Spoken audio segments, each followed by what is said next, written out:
Apa yang diproyeksikan si narsistik kepada Anda?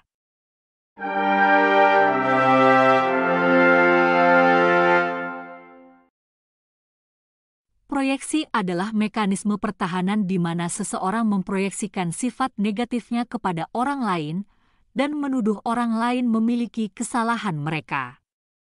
Si narsistik melakukan proyeksi ini lebih dari orang normal, baik secara sadar maupun tidak sadar. Si narsistik memproyeksikan kesalahan mereka karena mereka tidak suka mengakui bahwa mereka tidak sempurna. Jadi mereka berlindung dengan menyalahkan Anda atas kekurangan mereka sendiri daripada mengakui kekurangan mereka.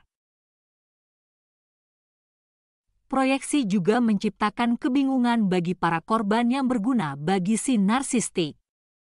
Karena ketika mereka menuduh Anda, perhatian Anda dialihkan untuk membela diri atau introspeksi. Dan sementara Anda sibuk introspeksi, Anda tidak memperhatikan kesalahan yang dibuat si narsistik. Proyeksi dapat memiliki pengaruh yang sama seperti gaslighting. Karena tuduhan palsu mereka dapat membuat Anda meragukan kewarasan Anda sendiri. Jadi penting untuk mengenali proyeksi. Untuk menghilangkan kekuatannya dan melindungi Anda dari manipulasi dan bahaya. Proyeksi yang sering dilakukan si narsistik kepada Anda. 1. Anda berselingkuh. Mungkin contoh paling umum dari proyeksi narsistik adalah menuduh pasangannya berselingkuh, tanpa sedikit pun bukti, atau perilaku masa lalu apapun untuk mendukungnya. Jika si narsistik secara acak menuduh Anda berselingkuh, mereka mungkin memproyeksikan perselingkuhannya sendiri kepada Anda. Mereka mungkin merasa malu, atau mungkin ingin mengalihkan kecurigaan Anda. Jadi mereka menuduh Anda berselingkuh untuk mengalihkan perhatian Anda dari perilaku mencurigakan mereka. Proyeksi perselingkuhan bisa menyusahkan Anda karena mereka sangat ingin membersihkan nama mereka. Emosi kuat yang ditimbulkannya menghentikan Anda untuk berpikir jernih, sehingga Anda gagal menyadari manipulasi yang sebenarnya dilakukan mereka. 2. Semua orang iri padaku. Si narsistik memiliki delusi superioritas. Mereka berharap menjadi yang terbaik di hampir semua hal. Tapi itu tentu saja tidak mungkin. Dan itu membuat mereka iri pada orang lain.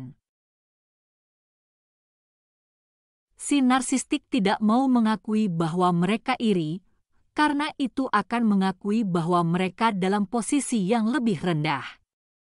Jadi mereka memproyeksikan rasa iri mereka kepada orang lain untuk mengatasi perasaan rendah diri mereka. Anda mungkin mendengar mereka berbicara tentang bagaimana orang-orang di tempat kerja iri dengan kesuksesan mereka. Atau bagaimana teman iri dengan ketampanan mereka. Dan saat Anda mendengar ini, kemungkinan besar mereka memproyeksikan ketidakamanan mereka sendiri. 3. Kamu egois. Si narsistik suka memproyeksikan keegoisan mereka kepada orang lain.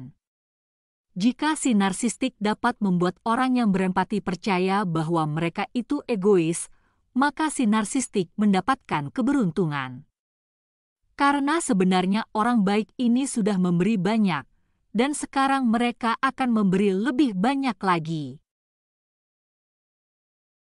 Si narsistik tidak menginginkan kesetaraan dalam suatu hubungan. Mereka ingin selalu mendominasi. Dan jika mereka bisa memeras lebih banyak dari seseorang, maka mereka akan melakukannya. 4. Kamu pelit. Si narsistik sering membuang-buang uang dengan sangat boros, tapi pelit pada saat yang sama. Mereka tidak memiliki masalah membelanjakan uang untuk diri mereka sendiri, tapi pelit untuk keluarga sendiri. Pengeluaran sembrono si narsistik menyembunyikan sifat pelit mereka. Karena orang lain melihat mereka sebagai orang yang royal, tapi hanya royal pada diri mereka sendiri. Si narsistik mengaburkan garis antara pelit dan hemat. Jika Anda memiliki hubungan dekat dengan si narsistik, Anda mungkin berhemat karena kebutuhan untuk mengimbangi pengeluaran mereka yang sembrono, bukan berarti Anda pelit. Tapi si narsistik dengan cerdik menyembunyikan fakta dengan berulang kali menuduh Anda pelit. 5. Anda selalu mengeluh. Si narsistik mengeluh tentang hal-hal yang paling sepele, dari pilihan merek tisu toilet hingga masakan keasinan 3 bulan lalu. Namun ketika Anda yang mengeluh, semua kacau balau. Mereka merasa berhak untuk mengeluh tentang apa saja, karena dunia harus berputar di sekitar mereka. Tetapi mereka tidak menerima keluhan terhadap diri mereka sendiri, karena mereka sempurna. Artinya mereka bisa mengeluh, tapi Anda tidak bisa. Untuk menciptakan situasi ini, mereka memproyeksikan keluhan mereka dan menghukum Anda karena selalu mengeluh setiap kali Anda ingin membicarakan suatu masalah. 6. Anda tidak mendengarkan. Kebanyakan para narsistik adalah pembicara yang lebih baik daripada sebagai pendengar. Mereka merasa bahwa apa yang mereka katakan sangat penting. Tapi apa yang Anda katakan adalah omong kosong. Jika Anda sudah lama menjalin hubungan dengan mereka, mereka mungkin sering mengabaikan Anda saat Anda berbicara. Mereka dapat mendominasi percakapan selama berjam-jam. Dan ketika Anda akhirnya mendapatkan kesempatan bicara, mereka menuduh Anda terlalu banyak bicara dan tidak mendengarkan. Proyeksi ini adalah cara mereka mempertahankan kontrol atas percakapan untuk memastikan bahwa mereka melakukan semua pembicaraan, sementara Anda hanya mendengarkan. 7. Anda selalu sakit. Si narsistik selalu mengharapkan perlakuan khusus. Salah satu caranya adalah dengan berpura-pura atau membesar-besarkan penyakit mereka. Kemudian memainkan peran sebagai korban yang malang agar Anda merawat mereka. Tapi mereka tidak suka kalau perannya dibalik. Mereka marah ketika Anda sakit, padahal Anda benar-benar sakit, karena Anda jadi tidak berguna bagi si narsistik dalam keadaan sakit. Maka mereka menuduh Anda selalu sakit. Mereka gunakan proyeksi ini sebagai alasan untuk tidak membantu Anda ketika Anda benar-benar perlu bantuan. 8. Anda adalah si narsistik.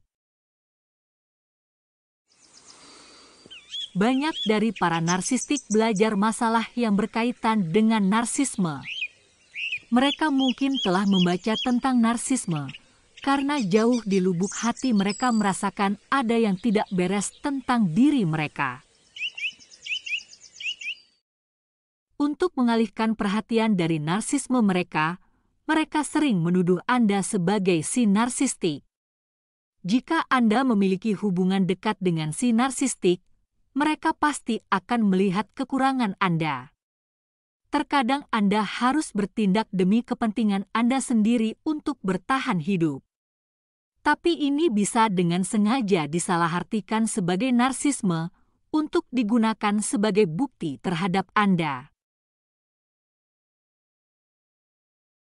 jika Anda dituduh. Si narsistik menggunakan proyeksi untuk mengontrol dan memanipulasi. Dan penggunaannya yang sembrono juga menyebabkan kerusakan tambahan bagi para korbannya, karena proyeksi memiliki kemiripan dengan gaslighting. Jika si narsistik menuduh Anda tentang sesuatu, tarik napas dalam-dalam dan gunakan logika Anda. Kemudian abaikan.